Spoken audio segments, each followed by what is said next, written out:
What up, YouTube? Been a while. Got some new products here I'm going to share with you guys today. So this is my new, this is an Acer Predator Helios 300, 9th generation i7. So it's not quite the newest, but it's not the oldest either. Very thin, very portable. I mean, I can put the actual specs in, but not a thick machine by any means. Definitely like, able to sit with it in your lap, use it like a normal laptop. The one thing I will say, and you can tell by the videos right off the bat, is it is a fingerprint magnet. It's like this brushed aluminum type finish, and it just gets very, very oily from your fingers every time you touch it. Predator logo do light up. I don't think you can change the color on this, but it's very subtle. Let's see here, we'll open it, show you. There you go. So it looks like these don't light up, but that does. Very subtle, draws some attention. But anyways, right into it. The hinge, very easy to like one hand open. It's a pretty heavy machine, so you can one hand it without picking up the whole machine. This machine is brand new. I've literally downloaded and played like 3 games on it, ran some tests on it. So I thought at first this right here was the turbo. This turbo button was the power button. And I believe that the previous ones, it was the power button.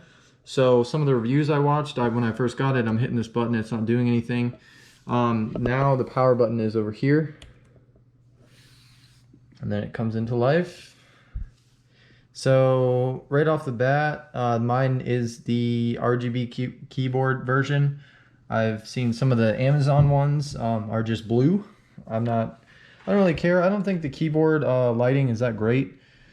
Anyways, put in my password.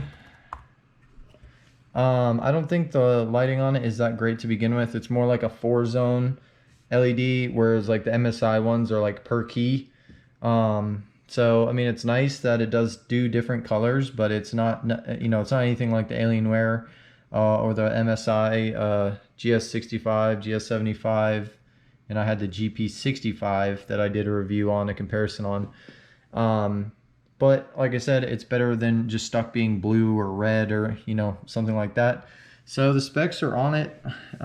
So this is a, RTX 2060, 4th gen Aeroblade 3D technology. I'm assuming that's the cooling fans.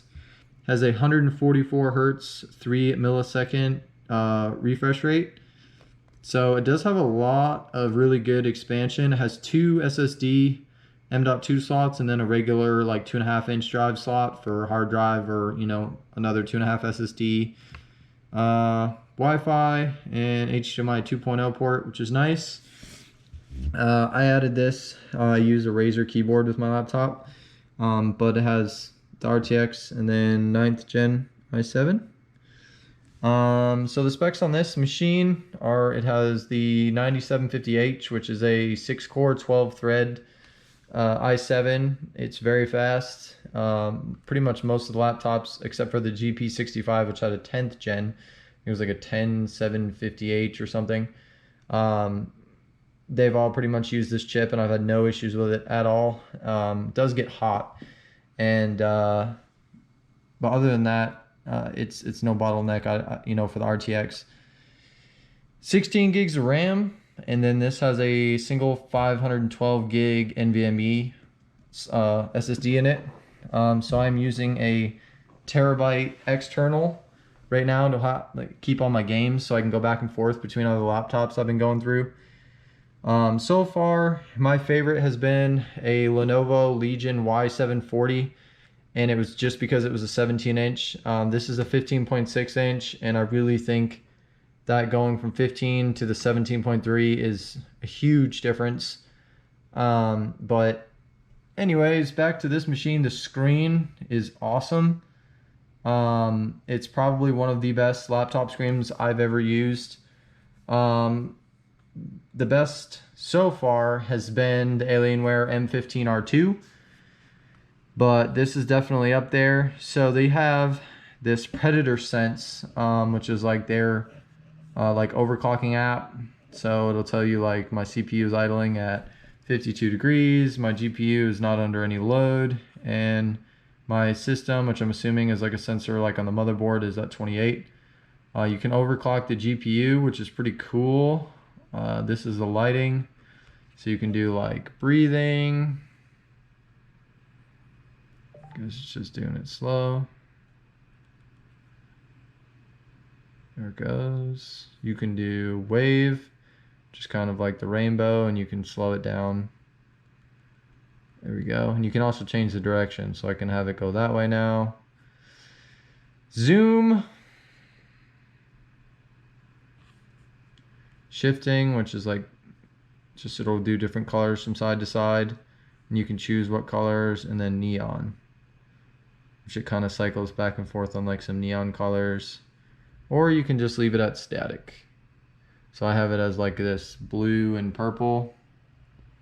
Overclocking, so you can just do normal, you can do fast. See, overclocking is only, so yeah, my AC power adapter is not on. And then you can do extreme, and you can control your fans. So you can do like auto max, which is like if you hit the turbo button. Yeah, maybe that's only, there it goes. Tells you it's spinning at 5,800 and 6,100 RPMs. And it sounds like a hair dryer. Or you can go down to custom, and you can set the GPU and the CPU to its own percentage. I just keep it at auto. Monitoring, so this tells you like your CPU utilization and temperature, and then your GPU utilization and temperature. Gamesync, this is pretty cool. So you can have, like, let's say I have Fortnite in here. You can set your fan control, so when you launch it, it'll go to max or a fixed percentage. You can set your GPU overclocking per game. So like I have it right now set to fast, which is the middle overclock setting for the GPU when I play. And then App Center, it just lists like all your different like apps that you have, games. Pretty cool. I actually like that software. So temperatures on this machine, CPU has probably been some of the best I've seen. CPU has been high 80s, low 90s, and that's just on auto. Whereas like it's definitely, you know, I think the GP65 was comparable, but a much thicker machine. And, you know, usually it gets to like high 90s and, you know, downclocks itself. This thing has been very stable, very quiet, considering it definitely does ramp up, but it's on the quieter side. But it's definitely been one of my favorite here. This material, I can't tell. I think it's metal or it's some high quality plastic, but very high quality. It just, like I said, it picks up all the fingerprints. Same with the trackpad. Trackpad is awesome. It clicks. It's not, I did not like the MSI one where it has all these weird gestures to do stuff, like to right click. You have to like click with 2 fingers. This is just your standard, like you can right click by clicking the bottom right corner. Screen is, to the point where you really don't need a external screen. I think this screen is perfect. Just my personal preference, I really think that 17 is way better if you're gonna have just a single machine. You know, I could give up a full-size monitor with a 17-inch display, whereas the 15-inch I'm kind of hesitant. I know they just came out with the new 10th generation version. I don't think there's very many differences other than the newer chip, but aesthetically I'm pretty sure it's the same. For ports, show you guys, so on this side we have USB type A, USB-C, we have some mini display port, and then the HDMI 2.0, which is very nice to have in a laptop. And then on this side we have your headphone jack, 2 USB type A's, your USB 3s. You have a Ethernet port that comes down to keep it nice and thin. You have your like battery indicators, LEDs, and then a proprietary charging port, and then just the Kensington lock down here at the end. But plenty of ventilation, as you can see, on both sides.